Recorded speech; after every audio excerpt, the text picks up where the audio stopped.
আজকের দিনটা ছিল আমার কাছে খুবই অন্যরকম, কারণ আজকে অনেক দিন পরে আমার ক্লাস শুরু হয়ে গেছে, নতুন সেমিস্টারের নতুন ক্লাস। তাই খুবই এক্সাইটেড ছিলাম। তারপর সকালে রেডি হয়ে খাবার খেয়ে বের হয়ে গিয়েছি। এই তো রাস্তা দিয়ে হেঁটে হেঁটে যাচ্ছি। আর যাওয়ার মাঝে আমার সবচেয়ে পেইনফুল জায়গা হলো ওভারব্রিজ বেয়ে উপরে ওঠা। এখানে প্রচুর ভিড় থাকে, তাই এখানে উঠতে অনেক কষ্ট হয়। তারপর ওভারব্রিজ পার হওয়ার পরে রিক্সায় উঠে পড়েছি। রিক্সা দিয়ে যাচ্ছিলাম আর যাচ্ছিলাম। এই তো একটু সামনে গেলেই গ্রামীণ ফোনের জিপি হাউস। আর এই জিপি হাউসটা বাংলাদেশের একমাত্র হাউস।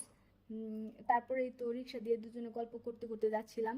অনেক ছবি আর ভিডিও নিয়েছিলাম। তারপর আমার ক্যাম্পাসে প্রায় কাছাকাছি চলে এসেছি। তারপরে এই তো নেমে পড়েছি। রিক্সা থেকে নামার পরে আমার ক্যাম্পাসে এন্ট্রি নিলাম। ক্যাম্পাসে এন্ট্রি নেওয়ার পরে আমি লিফটের জন্য ওয়েট করছিলাম। আমি আমার ক্লাসে যাব।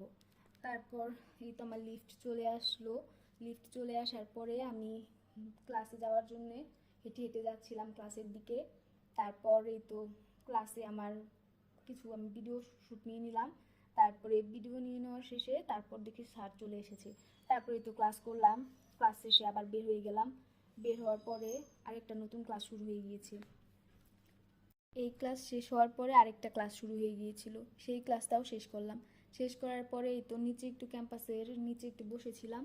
বসার পরে স্টুডেন্টরা খেলছিল, এসব দেখছিলাম। তারপর ফিরে আসি আমার বাসার দিকে। বাসার দিকে আসার সময় কিছু খেয়ে নিলাম। এই দোকানটায় সবসময় খুবই ভিড় থাকে, আর আজকেও তাই ছিল। অনেক কষ্ট করে একটা জায়গা পেয়েছি। তারপর খাবার অর্ডার করে নিলাম। খাবার অর্ডার পরে আর কি খাবারটা চলে এসেছিল। আমি নিয়েছিলাম বিফ চাপ আর সে নিয়েছিল চিকেন চাপ, কারণ আমি ব্রয়লারটা খাই না। তারপর খাওয়া শেষ করে রওনা দিয়ে দিলাম। সাথে কিছু বাজার করে নিয়েছিলাম। আর এই তো একটু আখের রস খেয়ে নিলাম। ঠান্ডা ঠান্ডা আখের রস খেতে কিন্তু ভালোই লাগে। এই তো আজকের মতো এই পর্যন্তই। আল্লাহ হাফেজ।